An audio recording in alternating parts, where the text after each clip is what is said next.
From the Mashamba West Mine, Katanga Copper Crescent in the Congo, we have here underlying matrix is a pretty solid malachite, and then sitting on that these blue crystals. I haven't quite figured out what it is yet.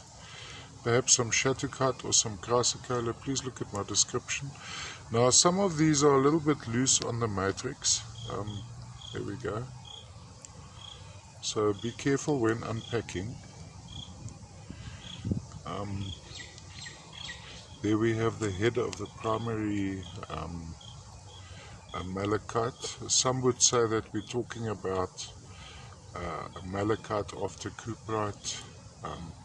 So more we're talking perhaps primary malachite. I had a discussion recently. We must likely looking at primary malachite.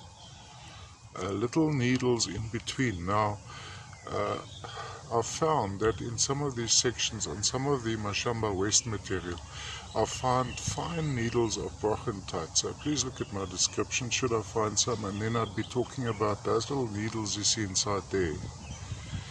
Would most likely be malachite, but could also be the very, very fine needles of brochentite. I think here we're most likely more looking at the malachite. From a display point of view, how would I display this guy? Well, this is rather appealing, where you've got that head of the malachite with the blue associated. Another point of display, of course, is this. So rather interesting. But you don't have crystallization on the malachite in this section. Then of course this is rather appealing, where you have this almost blue monster sitting on this green mass. Just trying to get proper coloration inside there. And that's all from the Mashamba West Mine, Katanga Copper Crescent in the Congo. Almost a hand-sized specimen, so a good size too.